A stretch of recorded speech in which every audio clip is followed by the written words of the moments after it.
Bienvenue dans cette nouvelle vidéo de Lexical Info. Sortie de crise, préservons le Mali de nos égoïsmes. N'oubliez pas de vous abonner juste en bas de cette vidéo à Lexical Info.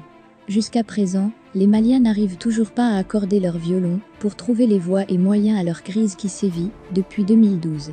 Ce comportement égoïste des uns et des autres est en train de casser l'unité du pays, de mettre en mal la cohabitation et de détruire le tissu social. Au point que le pays tend vers sa disparition sans aucune réelle prise de conscience de nos compatriotes, engagés dans une course effrénée au gain facile et de la préservation des biens mal acquis sur le dos du peuple malien. À quand la fin de ce tiraillement pour la réalisation de l'union sacrée autour du Mali, le grand malade, plongé dans une crise multidimensionnelle depuis le coup d'état du capitaine Amadou Eya Sanogo contre le régime du général Amadou Toumani Touré, ATT, le 22 mars 2012, le Mali n'arrive pas encore à retrouver le chemin de la paix à cause de la défense des intérêts égoïstes et haïssables des acteurs politiques encouragés dans cette voie suicidaire par leurs militants, partisans et sympathisants qui estiment tout perdre tant que leurs leaders ne gèrent pas les affaires du pays. Ceux qui veulent le changement pour le bonheur de tout un peuple sont taxés d'arrivistes, d'opportunistes et égoïstes, où ils sont venus pour se servir. Et entre ces deux camps antagonistes, le plus grand perdant est le peuple malien, qui assiste impuissamment à cette guerre larvée, qui nuit dangereusement à ses intérêts fondamentaux et à l'unité nationale. Le Mali serait-il un cas atypique dans le monde ? La question mérite d'être posée au regard de ce que le peuple malien vit depuis 2012.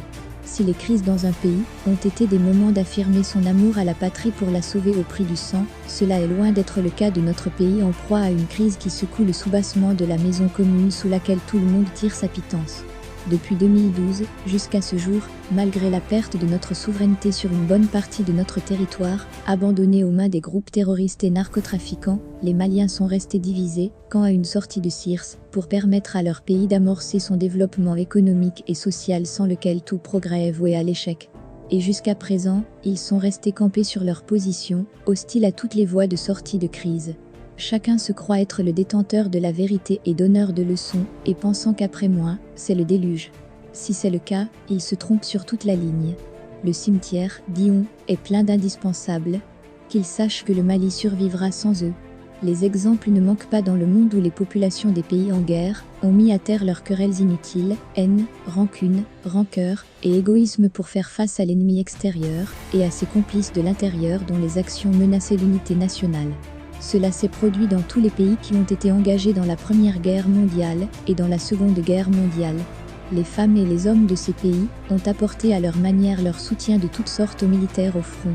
Ils ne l'ont pas fait au nom d'un parti politique ou des hommes politiques, mais pour l'intérêt national, dont le fruit appartient à tous les citoyens. Malheureusement, les Maliens n'ont jusque-là pas compris que c'est grâce au sursaut national à tous les niveaux qu'ils pourront sauver leur pays de cette crise, qui n'a que tant causé du tort au peuple malien. Il est temps qu'ils visitent leur propre histoire et l'histoire des autres pays pour trouver les ressorts nécessaires à cette crise, créée par d'autres Maliens à des fins personnelles. Et s'ils ne préservent pas le Mali de leurs égoïsmes, les autres, au nom de l'intégration africaine, viendront faire notre pays à notre place. Quelle malédiction! Aujourd'hui, rien ne justifie ce comportement antipatriotique des Maliens, qui se regardent en chiens de faïence depuis l'avènement de la démocratie dans notre pays en 1991, et qui rejettent la responsabilité de nos problèmes aux autres. Nous ne devons pas rater ce tournant important de la vie de la nation malienne pour se retrouver, afin de faire l'état de la nation, pour savoir qu'est-ce qui a marché, et qu'est-ce qui n'a pas marché, et situer les responsabilités des uns et des autres dans le délitement de l'État. Merci pour votre aimable attention, et n'oubliez pas d'activer la cloche de notification pour recevoir les prochaines informations.